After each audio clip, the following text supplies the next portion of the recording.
Vous verrez tout à l'heure, on va avoir une petite surprise là. Puis c'est un lieu de prière, d'intercession et d'adoration par le moyen de l'autel d'or, pardon, l'autel des parfums. Donc on voit qu'il y a la vraie vie de l'esprit là, c'est pas n'importe quoi le lieu saint. Le lieu saint, c'est ta préparation à la rencontre avec Dieu pour le royaume. C'est là que tu es en train de te parer de toutes les armes. Tu vas rentrer dans le royaume avec tout ce que tu auras reçu dans le lieu saint. La prière en esprit, le compte spirituel, l'adoration, la parole qui vit en toi.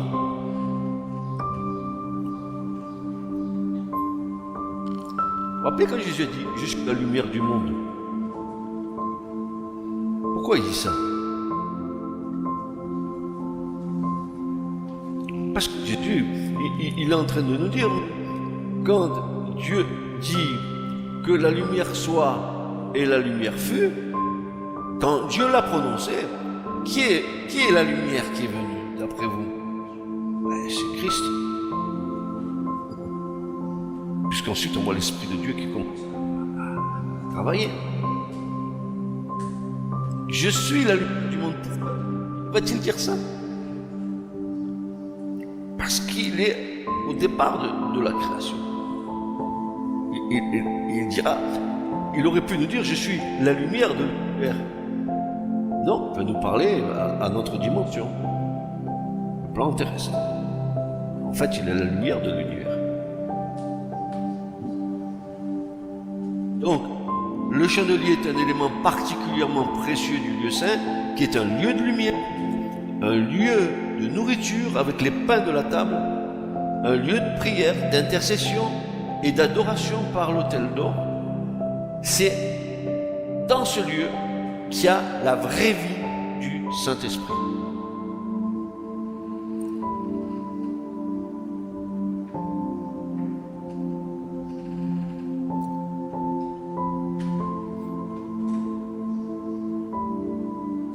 Il y a trois qui rendent témoignage. L'esprit, l'eau et le sang. Et le Saint-Esprit rendra témoignage de vous. Est-ce que vous le savez, ça?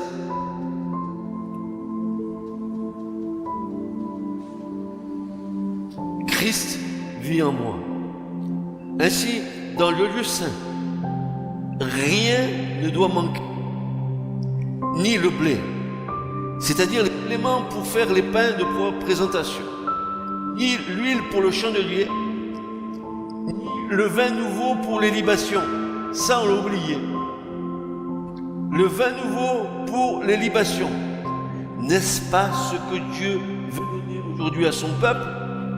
Un pain nouveau, une parole fraîche, ointe, avec de l'huile et de l'encens.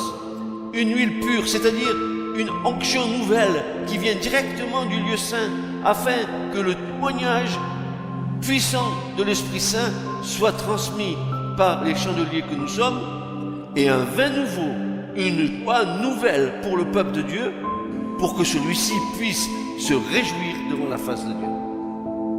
Ce que nous avons dans le lieu saint. Et certaines fois, nous avons une joie ineffable en nous. Nous avons le tressaillement de l'Esprit en nous, quand le Saint-Esprit, dans sa bonté, dans sa grâce, illumine la parole du Seigneur, éclaire nos cœurs, éclaire nos esprits, que nous avons saisi quelque chose par l'Esprit de Dieu. Nous sommes réjouis. Et la première chose que je peux faire quand quelque chose m'arrive comme ça, c'est que je cours vers mon épouse et je lui dis, viens, assieds-toi, regarde, et on partage. Pourquoi? Parce que je me réjouis de qui est mon Seigneur. Je me réjouis de ce que mon Seigneur fait. Je me réjouis que chaque fois que Dieu trouve un cœur bien disposé, il donne. Il donne.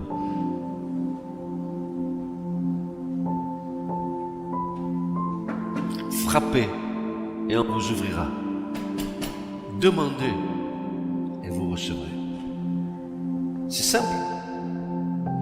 Faut-il que nous ayons fait de Christ nos délices, l'objet de notre foi, qui soit, comme dit Yvette, la priorité des priorités dans ma vie.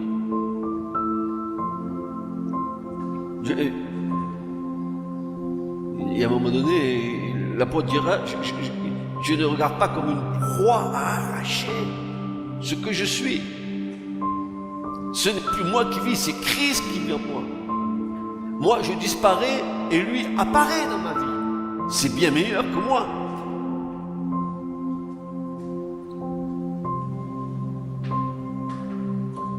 La vraie vie dans l'esprit, c'est... Excusez-moi, je suis en train de... Mais peu importe. La vraie vie dans l'esprit, c'est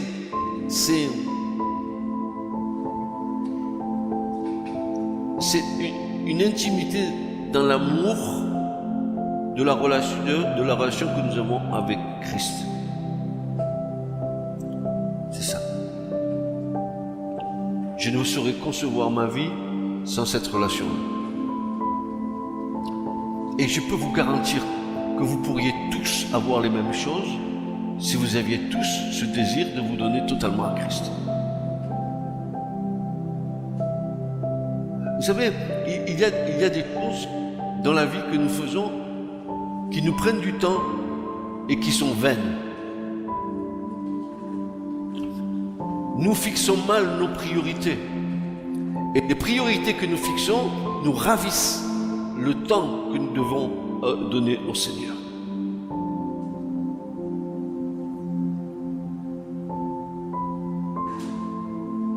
Je ne vous dis pas soyez des moines. Je ne vous dis pas soyez des moinesses. Je ne sais pas ce que je vous dis. Je vous dis, et je vous pose une question. Votre cœur appartient-il réellement au Seigneur?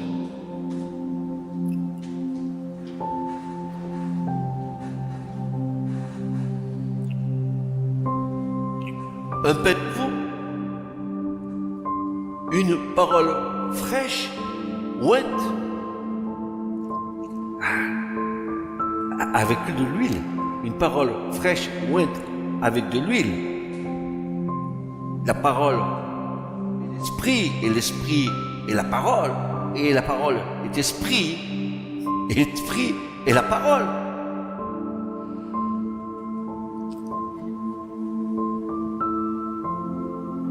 Une huile pure, c'est-à-dire une onction nouvelle qui vient directement du lieu saint, afin que le témoignage puissant du Saint-Esprit soit transmis. C'est ce que nous disions tout à l'heure, par les chandeliers que nous sommes. Et c'est aussi bien ici, au tabernacle à Montpellier, mon frère, que ce soit au Congo là-bas. Pareil. Ou à Mexico pour Remedios, ça sera pareil. Un vin nouveau, une libation. Ah.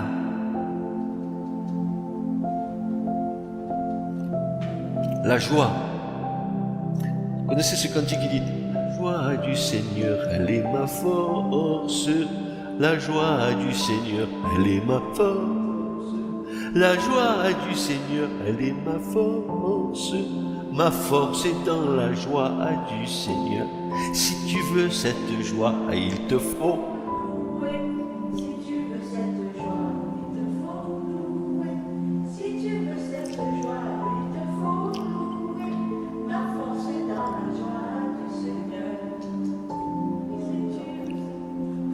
Il te faut chanter, louer, adorer.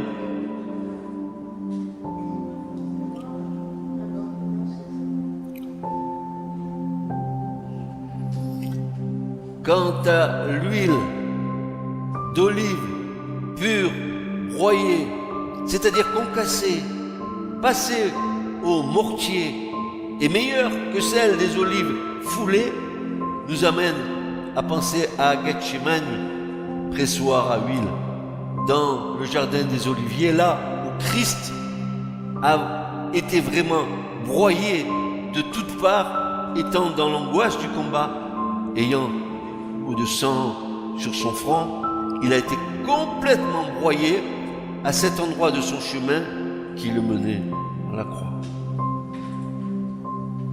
Il a donné le meilleur de lui-même. Et ça a été... Je ne peux pas me mettre à la place du Seigneur, c'est impossible, mais...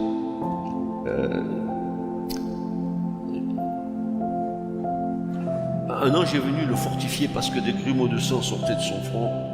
Il était dans l'angoisse du combat. Allait-il aller jusqu'au bout?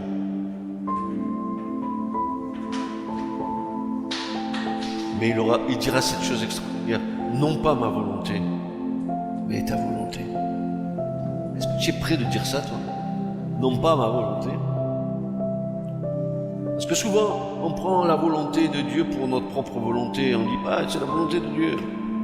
En fait, Dieu, il t'a jamais dit ça. C'est toi, tu extravagues.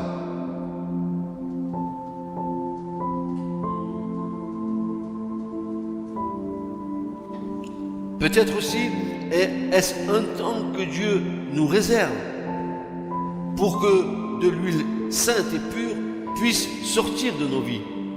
Non seulement le chandelier devait être rempli d'une huile d'olive pure broyée, mais encore, il devait être oint d'une onction d'huile parfumée avec des aromates. Cette huile s'appelait l'onction d'huile sainte, et tous les instruments du culte, depuis l'autel des holocaustes jusqu'à l'arche d'alliance, devaient être oints. Pourquoi? Pourquoi, frères et sœurs, cette onction devait être sur chaque instrument de culte dans le tabernacle de Dieu? Pourquoi devait-on oindre l'autel des holocaustes? Pourquoi devait-on oindre la cuve d'airain? Pourquoi devait-on oindre le chandelier et la table de pain de proposition et l'autel des parfums et l'autel des prières? Pourquoi l'arche devait être oint d'huile? L'Écriture nous déclare que quiconque touchera à chaque instrument, eh bien, il sera saint. Par la foi, tu touches à l'œuvre de la croix et en retour, Dieu t'accorde la sainteté. C'est pas beau ça? Hein, Nanette, combien d'années pour entendre ce que tu entends ce soir? Voilà. Hein? Voilà. Et c'est ça l'écriture, tu vois, c'est pas être dans une basse-cour, oui, faire certaines choses, tu vois.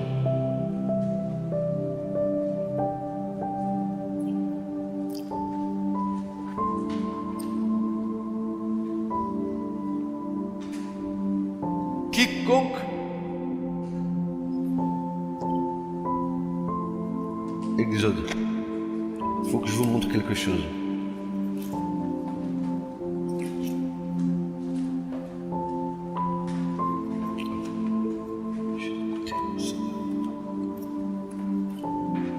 Alors,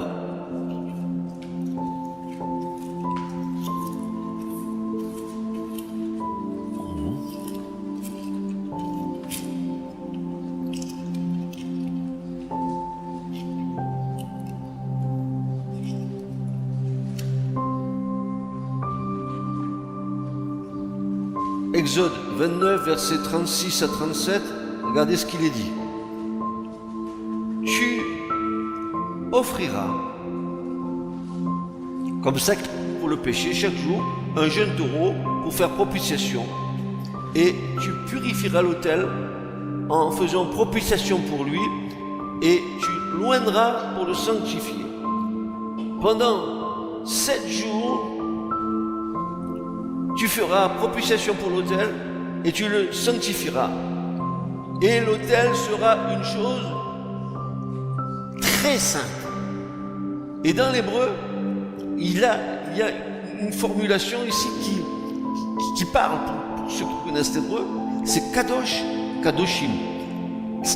L'autel sera le saint des saints. Et quiconque touche par la foi à l'œuvre de la croix en retour. Dieu lui communique la sainteté.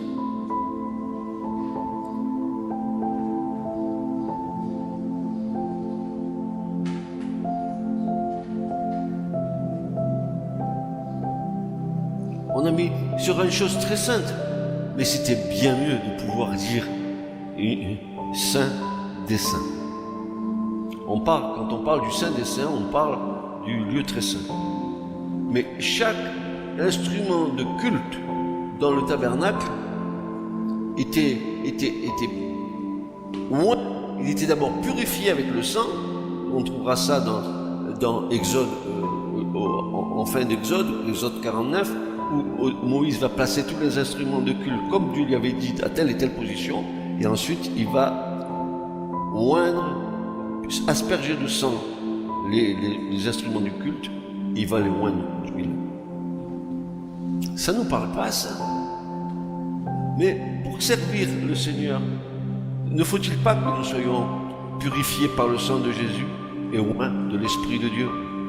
Alors nous allons être des instruments entre les mains de Dieu. Oui ou non?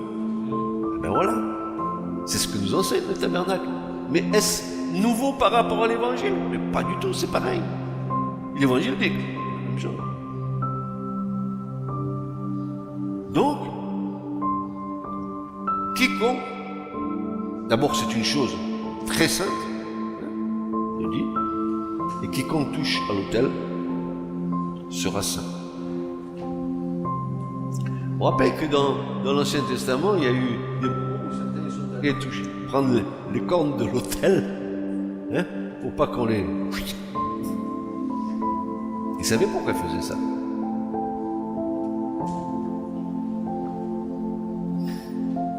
Souvenez-vous qu'il n'y a rien. Ce qu'il nous faut, c'est demander les yeux de l'Esprit au Seigneur pour comprendre ces choses, parce que on les lit, d'accord, ok. On les lit, mais je vous disais qu'on a besoin de rentrer dans la dimension. Et Dieu veut le faire, Dieu veut nous révéler les choses. Mais cherche. D'abord, l'Écriture nous dit, ne donnez pas vos perles au pourceau. Dieu ne donnera jamais à quelqu'un qui cherche uniquement par désir de curiosité des choses, parce que c'est pas l'état de cœur que Dieu veut pour la personne qui cherche. Il veut un cœur bien disposé. Il veut un cœur aimant. Il veut un cœur entier. Pas lève, veut lève en hébreu, un cœur et un cœur, c'est-à-dire il veut pas un double cœur, il veut un cœur entier.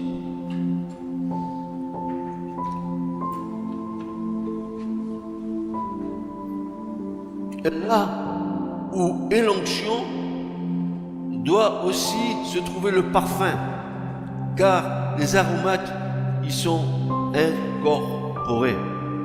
Pensons à la bonne odeur qui était Jésus-Christ. Je sais que j'ai l'Esprit de Dieu, mais où sont les aromates?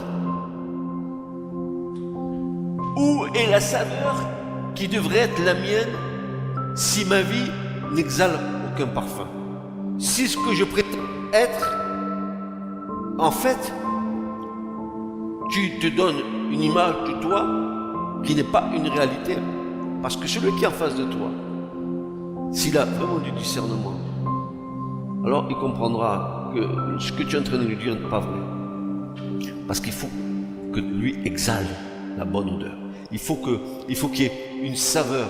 Quand tu partages avec quelqu'un, quand tu es avec une personne qui a reçu quelque chose de Dieu, à la manière dont il va te transmettre la chose qu'il a reçue, tu sais, la chose qu'il te transmet, c'est le fruit d'une recherche par son intelligence et qu'il a fait une découverte par son intelligence, mais tu sais si c'est une personne qui l'a découverte avec l'aide du Saint-Esprit.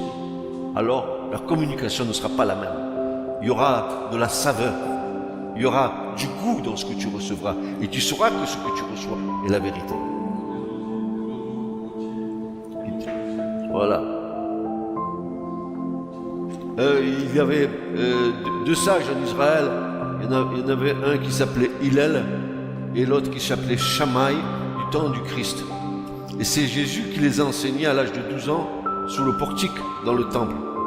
Il y a toute une histoire hein, qu'un jour peut-être je vous raconterai. Mais là, Jésus a été confronté à ces deux sages d'Israël. Il les a enseignés à l'âge de 12 ans à ces sages d'Israël qui avaient des milliers de disciples, des hommes de foi. Si bien que Hillel, quand il parlait, il avait tellement le feu en lui que les paroles qui sortaient, les oiseaux qui passaient tombaient et rôtis par terre. Vous croyez ça? Moi je crois. Quelle puissance! Tu n'avais pas besoin de micro-ondes, ni de barbecue. Tellement rempli de la parole. Et chaque chose qu'il disait, ça avait un impact. Et même, il y a des témoignages qui sont dans certains livres où il disait que les disciples entendaient les anges en train de se réjouir dans les cieux de ce que cet homme en bas était en train d'enseigner.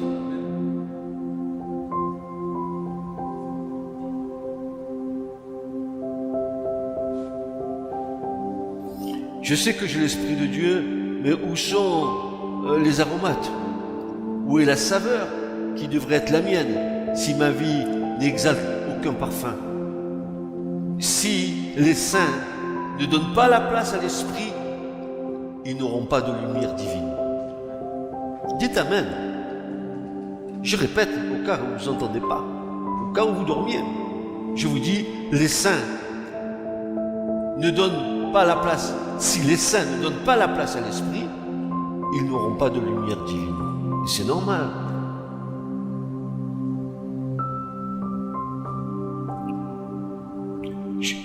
Je suis la lumière du monde. Vous êtes. Ah. Où est ma lumière?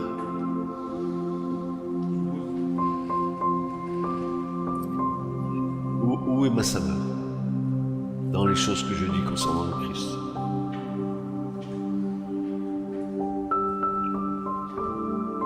L'huile coule dans le chandelier par le moyen des canaux internes qui relient chaque branche à la tige centrale. N'est-ce pas la vie de l'esprit qui devrait couler librement en moi? Sinon, quel type de lumière vais-je donner? Quel type de témoignage?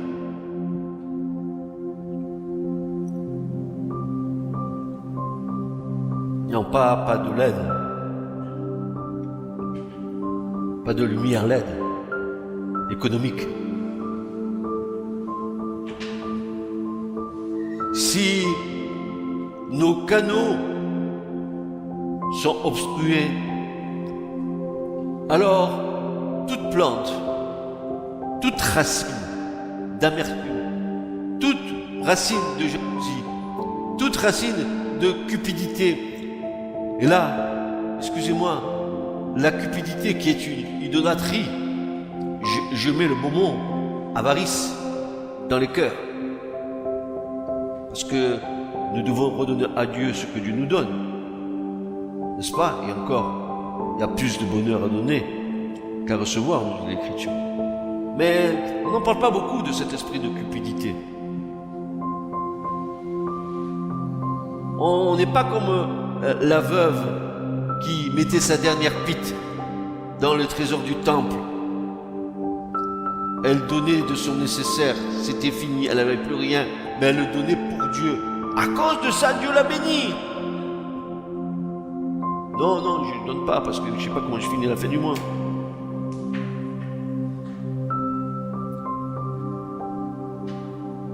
Si nos canaux sont obstrués, alors toute plante, toute racine d'amertume, toute racine de jalousie, toute racine de cupidité ou autre qui empêche la vie de l'esprit de couler au travers de nous, devront être déracinés. Matthieu 15, 13, lui répondant, dit, toute plante que mon Père Céleste n'a pas plantée sera déracinée. Et si vous regardez bien le passage de Matthieu 15, vous allez vous apercevoir que les racines, il y a dedans même des racines occultes, parce qu'il nous est parlé de magie dedans. C'est pas simplement que des défauts de traits de caractère. C'est bien plus grand que ça. Pas de dimension pour le chandelier. Alors que la plupart des éléments du tabernacle, les mesures sont indiquées pour le chandelier, aucune mesure n'est donnée. Pourquoi? Car la lumière divine ne connaît pas de limite. La lumière qui vient éclairer tout homme. Il en est de même pour la cuve d'airain, car il n'y a pas de limite dans les ressources de la grâce pour effectuer notre purification pratique. Frères et sœurs, ainsi, le chandelier, dans le lieu saint, je vous rappelle ces choses, parce que ça valait le coup à nouveau de les revoir. Dans cet enseignement, je ne me suis pas attaché et je n'ai pas voulu faire comme j'ai fait pendant des années, me pencher sur les détails, etc. Je voulais en tirer la quintessence pour la vie pratique de l'enfant de Dieu. Pour dire, mais tout ça, c'est quoi pour nous? Et je voulais que ça nous parle. J'aurais pu vous dire, une fleur, un calice comme ça, on aurait pu passer des heures et des heures, comme j'ai fait il y a des années en arrière, où uniquement par vie du tabernacle, il y a eu 29 CD de fait, 29 CD de 700 mégas, uniquement pour le parvis, parce qu'on avait abordé tout, la loi, la grâce, tout, on avait tout abordé à l'époque. Je me rappelle, c'était ici, mon frère Alain encore était vivant. J'ai ces CD là. D'ailleurs, il les a vus, Julien. Quand il a vu ça dans mon bureau, il a dit, je peux les prendre.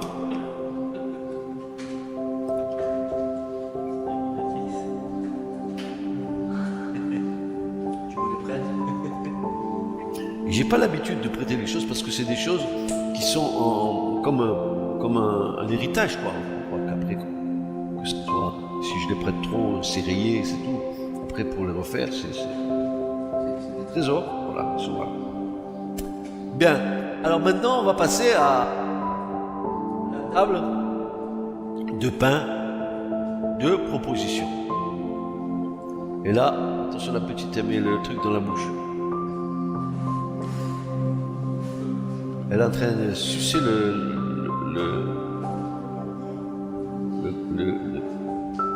stylo à billes. Elle pense que c'est une sucette. Alors, table de pain de proposition, je m'insurge contre cette nomination de la table de pain de proposition. Je réfute ce terme. Je vais vous expliquer pourquoi.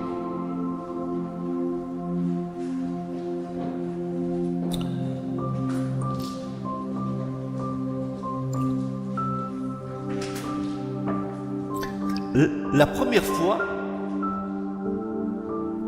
que le mot table est évoqué en référence à la table des pains de proposition, ou pain rangé, et dans Exode 25, versets 22 à 30. Alors on va le lire, on va se faire plaisir. Exode 25, versets 22 à 30.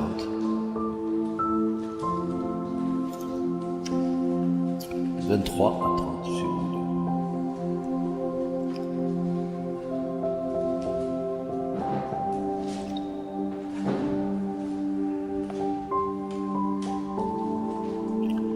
Il est dit ceci: tu feras une table de bois de sittim. Alors montre-lui ton bois de sittim. Il en a apporté du bois de sittim. Il est allé en Israël juste pour nous faire plaisir et nous rapporte du bois à pied. Il est allé du bois de sittim. Voilà. Tu feras une table de bois de sittim. Sa longueur sera de 2 coudées et sa largeur d'une coudée et sa hauteur d'une coudée et demie. Tu la plaqueras d'or pur et tu y feras un couronnement d'or tout autour. Tu feras un rebord d'une pomme tout autour et tu feras un couronnement d'or à son rebord tout autour. Et tu lui feras 4 anneaux d'or et tu mettras les anneaux aux 4 coins qui seront à ses 4 pieds. Les anneaux seront près du rebord pour recevoir les barres pour porter la table. Tu feras les barres de bois de sittim, tu les plaqueras d'or et avec elles on portera la table. Tu feras ses plats et ses coupes et ses gobelets et ses vases avec lesquels on fera les libations. Tu les feras d'or pur et tu mettras sur la table le pain de proposition devant moi continuellement. Pour ceux qui ont la Bible Darby, vous verrez qu'il y a un petit C devant la pain de proposition. Donc vous trouvez ça dans le verset 30 d'Exode 25. Et il est dit ou présentation. La table de proposition, Darby va la traduire par table de présentation. Et alors, on va aller un peu plus loin parce que ça ne satisfait pas. Parce que le terme hébreu n'est pas comme cela. Alors, est-ce qu'ils l'ont fait pour une meilleure compréhension pour nous? Ou est-ce que nous nous attachons, nous, au texte original pour avoir peut-être une meilleure compréhension de ça? On va le voir. Alors, on vient de voir ici que c'est la table de pain de présentation en hébreu. Écoutez bien, en hébreu, Shulchan, Lechem, Panim. Shulchan, c'est la table. Lechem, c'est le pain. Panim, c'est face.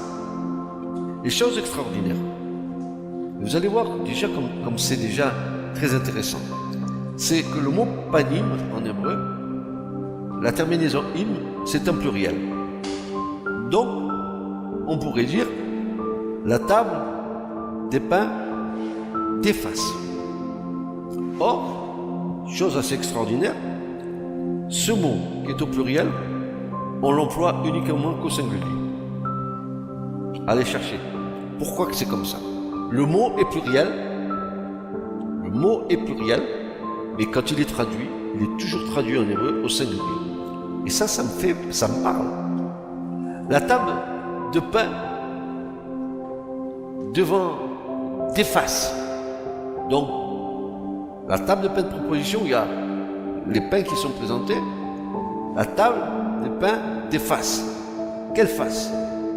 Ou la table des pains de face. Ça veut dire cette table qui se trouve devant la face de Dieu. Et là, chose extraordinaire, on a dans la traduction Dieu 1, face au singulier, et Dieu 1 en 3, pluriel, panim. Alors, je me suis dit, là, il y a vraiment quelque chose de fantastique. On nous dit que la table des pains de proposition, dont la traduction est mauvaise, en fait, c'est la table des pains de face. Le mot en hébreu est un pluriel, mais ce mot n'est jamais au pluriel dans l'hébreu, il est toujours employé au singulier. Mais quand on parle de face de qui? C'est des pains qui se trouvent devant la face de Dieu. Si face est au pluriel, alors on pourrait comprendre que ces faces, c'est le Père, Fils et Saint-Esprit, 3 en 1, mais aussi que face au singulier, Dieu 1, Echad 1, Dieu 1 en 3 et 3 en 1. Et alors, mais non, mais c'est extraordinaire. En tout cas, moi ça me parle beaucoup. ça me parle beaucoup de dire, ben voilà, pourquoi? Parce que tout à l'heure, on va se voir que les 12 pains qui sont là, c'est l'ensemble du peuple de Dieu. Il se trouve devant qui? Ben devant la face du Dieu un, ou face plurielle, Père, Fils, Saint-Esprit, Dieu triunitaire. Pareil.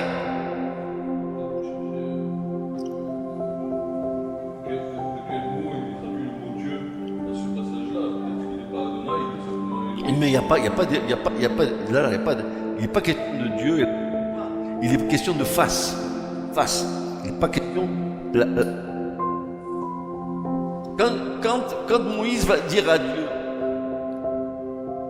montre-moi ta face, qu'est-ce que l'Éternel va lui dire? Tu ne peux pas voir ma face et ne pas mourir. Je vais te mettre dans le creux du rocher, je vais mettre la main, je passerai et tu entendras ma voix, l'Éternel. Mais si je quitte ma main, D'ailleurs, le seul fait qu'il soit passé en prononçant son nom, Dieu, Moïse, quand il est ressorti, il était tout rouge, il a fallu qu'il mette un voile, tellement que la présence de Dieu l'avait illuminé. Et pendant des jours, il a fallu qu'il garde le voile.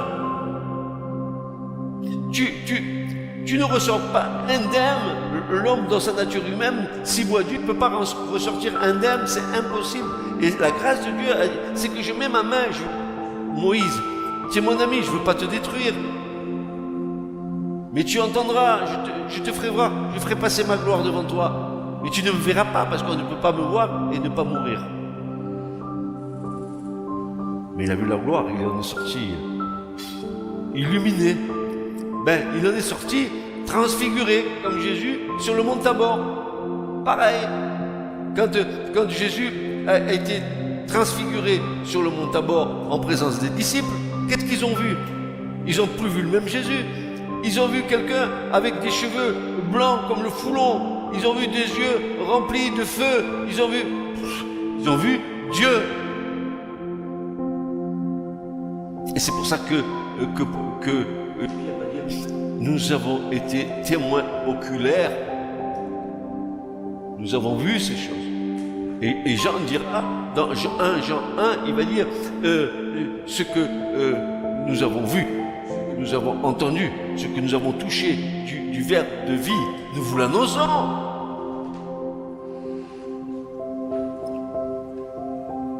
Et ce même Jean qui, à un moment donné de sa vie, à l'âge de 15 ans, était sur le sein de Jésus pendant la Sainte Seine, couché pratiquement sur le Christ. Le même Jean, dans l'Apocalypse, il voit Jésus glorifié, il tombe raide mort par terre, il ne le reconnaît pas. Il voit Christ glorifié, c'est fini, c'est plus le même Seigneur. Il quitte la nature humaine pour revêtir la nature divine. Et alors là, il entend sa voix comme des bruits de grandes eaux. Il voit dans ses yeux des flammes de feu. Il voit ses jambes polies comme de l'airain. Il peut pas, il tomberait de mort. Il prend la main, il le lève, il lui dit, j'étais mort, voici, je suis vivant au siècle des siècles. Allez, Jean. Nous croyons que nous connaissons Jésus.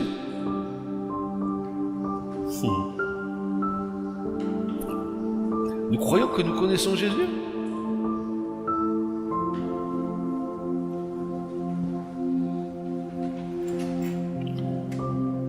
Il n'a pas regardé comme une proie arrachée ce qu'il devait être. Il s'est humilié lui-même, il a pris la forme d'esclave.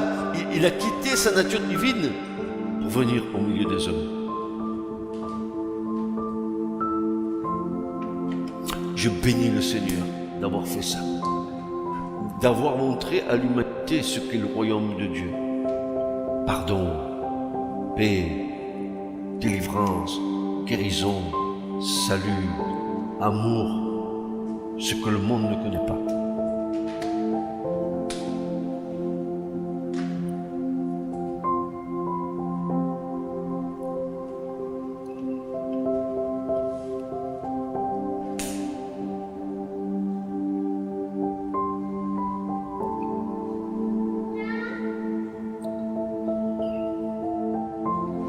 Alors la table des pains, des faces en hébreu, panim, est un pluriel, mais toujours employé au singulier. Pain de face au singulier. Avec un peu de pertinence, nous avons l'allusion de la Trinité dans l'unité. Ce sont des pains qui se trouvent devant la face de Dieu. L'expression pain de proposition, voilà d'où elle sort cette expression. Elle est prise de la Vulgate et notre fameux Luther, c'est lui qui l'a traduit comme ça, ne représente pas le nom hébreu. C'est eux qui ont donné ce nom de pain de proposition, mais c'est pas ce que le texte hébreu nous dit. Le texte hébreu nous dit, ce sont des pains, la table de pain de face, qui se trouve devant la face de Dieu. Nous allons voir pourquoi. Voilà ce qu'il est dit concernant ces pains de proposition ou ces pains de face. Verset 5, tu prendras de la fleur de farine, tu en cuiras 12 gâteaux, chaque gâteau sera de 2 dixièmes, et tu les placeras en 2 rangées, 6 par rangée, sur la table pure devant l'Éternel, et tu mettras de l'encens pur sur chaque rangée, et ce sera un pain de mémorial, un sacrifice par feu à l'Éternel. Chaque jour de sabbat, on les arrangera devant l'Éternel continuellement de la part des fils d'Israël. C'est une alliance perpétuelle. Et cela appartiendra à Aaron et à ses fils. Ils le mangeront dans un lieu saint, car celui-ci sera une chose très sainte d'entre les sacrifices de l'Éternel faits par feu. C'est un statut perpétuel. Frères et sœurs, quand nous regardons ça, je suis tellement heureux de lire ça.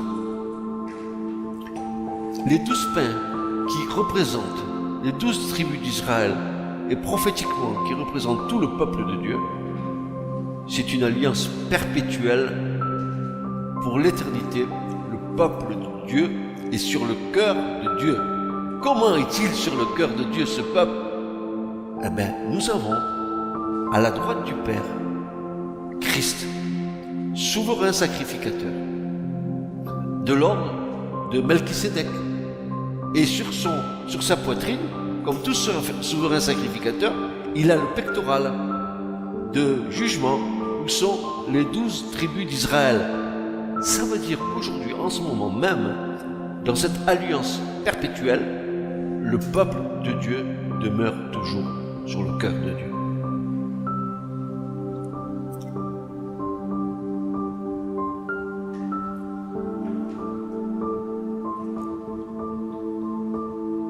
Ah, si nous pouvions prendre conscience de toutes ces choses.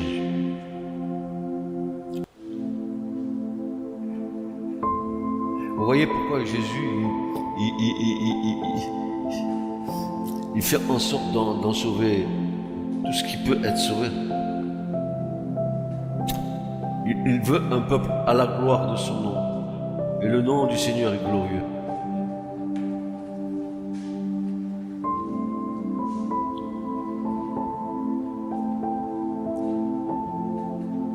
Ce pain doit être placé en ordre devant le Seigneur. Aaron et ses fils le mangeront dans un lieu saint. Le verset 6 dit, c'est dans le lieu saint, d'où la table, l'appellation de la table de la présence, ou la table de la face. Pourquoi? Parce que c'est dans le lieu saint que ça se passe. Le peuple de Dieu, racheté par grâce, né de l'Esprit, ne peut être que dans le lieu saint.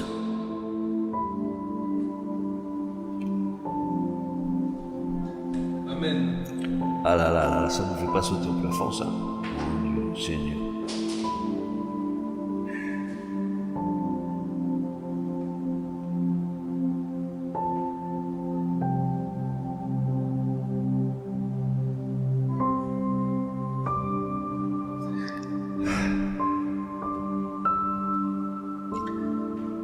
Lévitique 24:6 dit, c'est-à-dire dans le lieu saint, d'où l'appellation la table de la présence. Nous le trouverons ça dans Nombre 4, verset 7, et appelé aussi le pain de la présence. Nous le trouvons dans Exode 25:30, dans Exode 35:13 et dans Exode 39:16.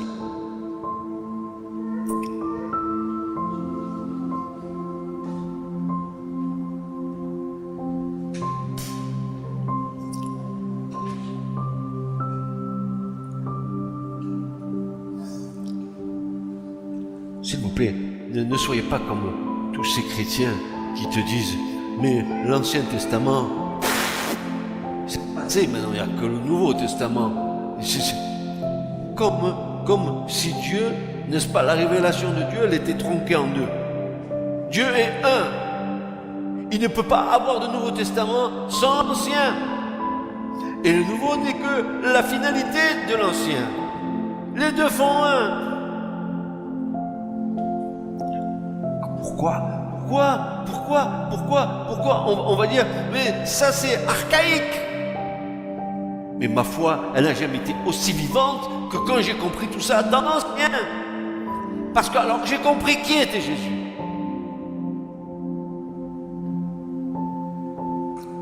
Mais si j'ai une notion de Jésus comme un simple sauveur dans le Nouveau et que je ne le connaisse pas comme le Dieu puissant, le vrai Dieu, quelle notion j'ai du royaume de Dieu?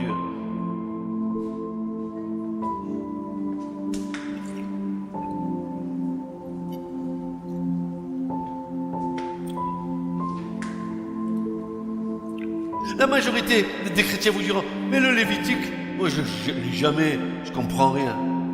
Comment tu comprends rien? Le Lévitique, c'est la base de tout ton service. Et tu comprends rien? Comment tu connais Dieu?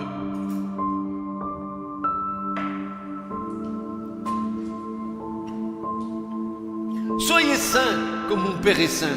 C'est quoi ça, cette histoire? Soyez parfaits comme mon Père céleste est parfait. C'est quoi cette histoire?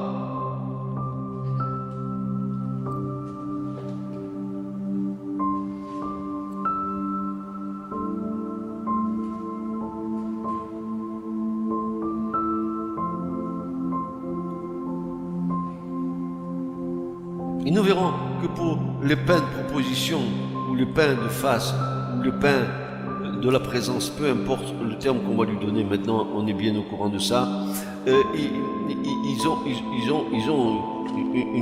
une puissance, mais les pains tels qu'ils sont montrés dans le Lévitique là, la préparation des pains tels qu'ils sont faits dans le Lévitique là, vous allez voir que c'est Christ. La fine fleur de farine, on va revenir plus tard dessus, la fine fleur de farine, l'huile versée dans la farine, la farine pétrie à l'huile, ensuite la farine, le gâteau mis au four. C'est quoi tout ça? C'est l'œuvre de Christ. On aura à y revenir.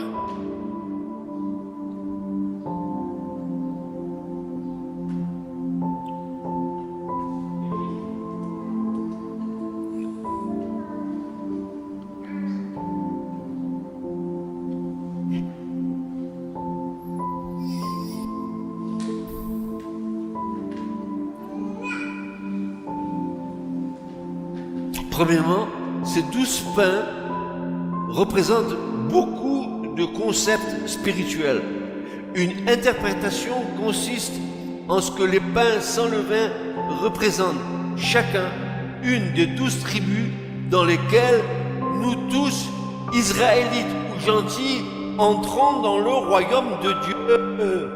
Mais nous n'avons pas compris Romains chapitre 11, quand Paul va dire, nous les païens, nous avons été greffés sur l'olivier sauvage, il a été greffé sur l'olivier franc.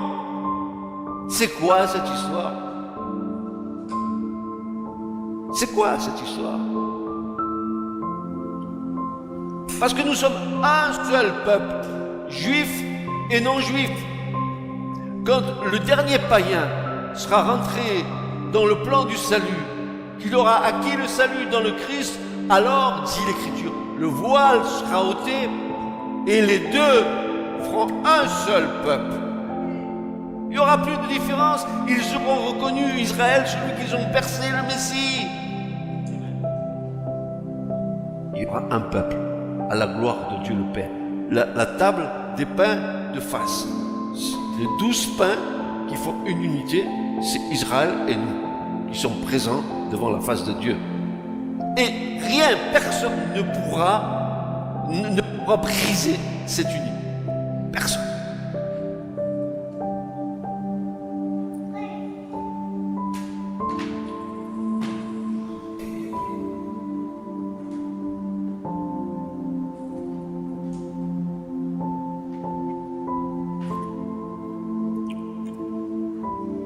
La table contenait 12 pains, mais des pains sans levain. Il n'est pas question que dans le peuple de Dieu, il y ait du levain. Pas de péché. Le pain était entassé en 2 piles, avec 6 pains dans chaque pile. Les sacrificateurs mettaient de l'encens sur chaque pile pour en faire une proportion commémorative et être une offrande faite au Seigneur par le feu. Le pain était remplacé chaque sabbat avec de nouveaux pains qui étaient disposés devant le Seigneur comme une alliance perpétuelle pour les enfants d'Israël. Or, frères et sœurs, je suis en train de vous dire en ce moment même que la table de pain de proposition était une table prophétique.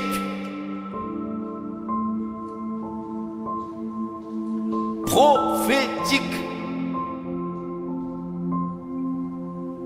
Nous voyons 12 tribus d'Israël, mais je dis ce soir, tout le peuple de Dieu est représenté là.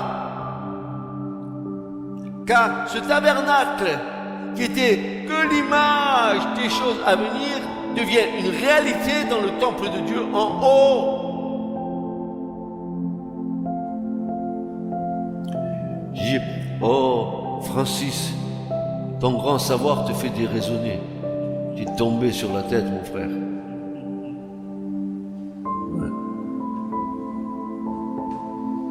Ouais. Pas encore. Le jour où je tombe sur la tête, je vous le dirai. C'est pas encore le jour.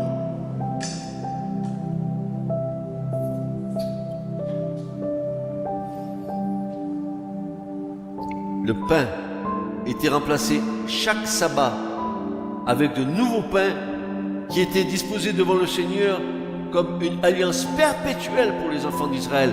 Il appartenait à Aaron et à ses fils, et ils le mangeaient dans le lieu saint. Ils faisaient de leur part régulière les offrandes faites au Seigneur par le feu.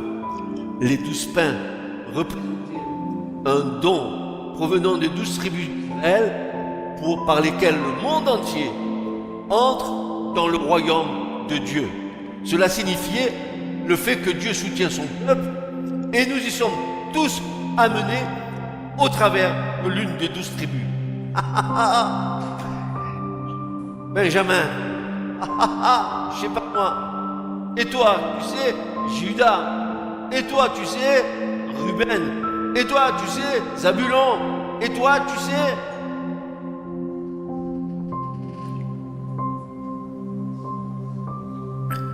Yehuda. Je veux Yehuda. Je veux Judas. Pourquoi? Parce que Yehuda, ma louange. Yehuda, ma main qui se donne au Seigneur. Yehuda, c'est quoi Yehuda? Vous voulez qu'on fasse un enseignement toute la soirée avec Yehuda?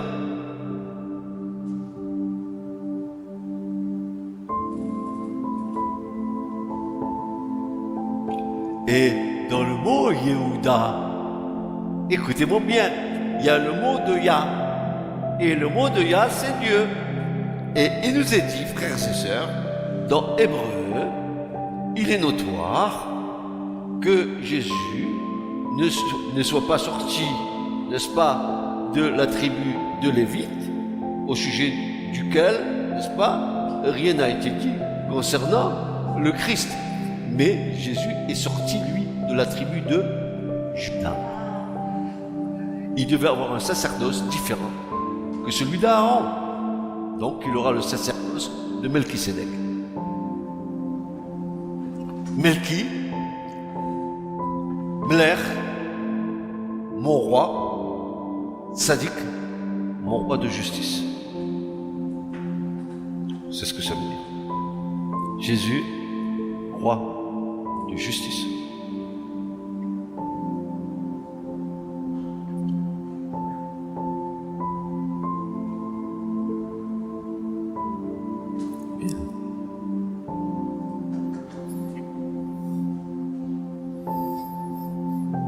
Égalité de chaque pain, ils sont faits de fines fleurs de farine, qui est une figure de la parfaite humanité de Christ, et couvert d'encens, figure de l'excellence de la victime.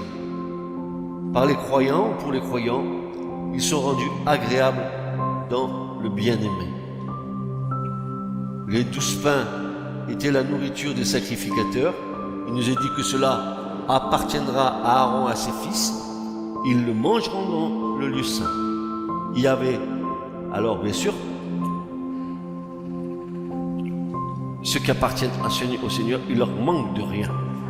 Dites amen, amen, amen. Parce que regardez, il y avait différentes nourritures pour le peuple. L'agneau pascal, la manne, le sacrifice de prospérité, le grain entier dans le pays, et tous nous parlent de Christ, pain du ciel, de la parole de Dieu. Écoutez-moi bien, écoutez-moi bien, écoutez bien ce que je vais vous dire.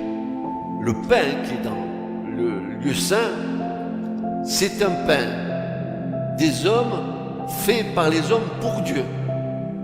C'est les sacrificateurs qui faisaient les pains, mais c'était fait par les hommes. Alors, un jour, je réfléchissais à ça et le Seigneur m'a mis une petite lumière en moi.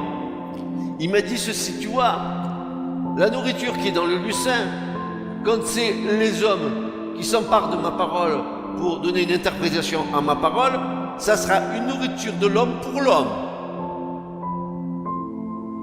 Et ça n'ira pas plus loin que ça.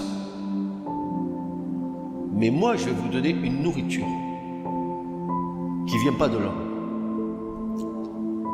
La manne qui est dans l'arche de l'Alliance, le pain vivant qui descend du ciel, c'est Christ. La parole vivante, la parole incarnée, la memra de Dieu, le logos, le verbe éternel de Dieu, l'expression Christ. Ah, ça c'est moi, ça c'est moi. Christ est l'expression de la volonté et de la parole de Dieu. Dieu parle et Christ, il commande. Il commande par sa parole et la chose se tient devant lui. Psaume 33. Là, ça y est, Dieu a parlé. Et Christ.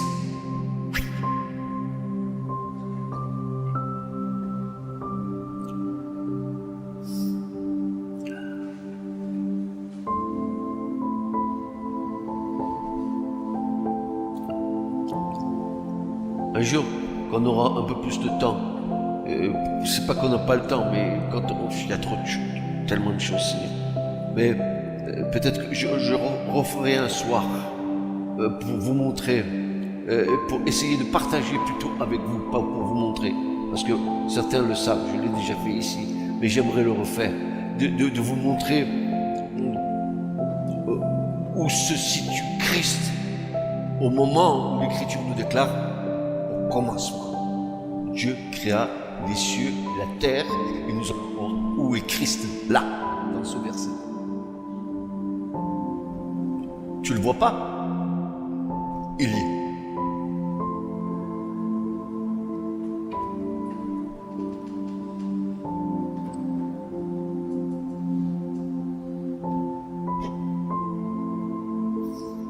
Tu as vu ça c'est Christ, hein? Ça c'est Christ, regarde. Faisons l'homme à notre image, à notre ressemblance. Ils ont pris de la glaise, de l'argile, comme vous voulez. Ils ont fait la forme d'Adam. Et quand ils l'ont fait, il dit que ils ont soufflé dans ses narines une respiration de vie dans les narines. Et Adam devient vivante. Quelqu'un de vivant. Eh ben voilà. Alors voilà, qu'est-ce qui va se passer pour toi et pour moi quand Christ se présente devant toi, alors que tu es loin de lui et qu'il vient pour faire l'œuvre en toi. Il va dire, faisons Nanette, faisons Djéril à notre image. Ils vont faire une nouvelle création en toi, et comme Jésus l'a fait avec les disciples le soir de la résurrection, il va souffler en eux le Saint-Esprit. Ils deviennent des hommes et des femmes vivants par l'Esprit de Dieu. Voilà. C'est la même création de la Genèse que Christ a fait avec toi. La nouvelle création, celle qui va demeurer pour l'éternité. Celle-là, elle va passer. Et toi, pour l'éternité. Vous comprenez tout cela? Bien. Que Dieu vous bénisse.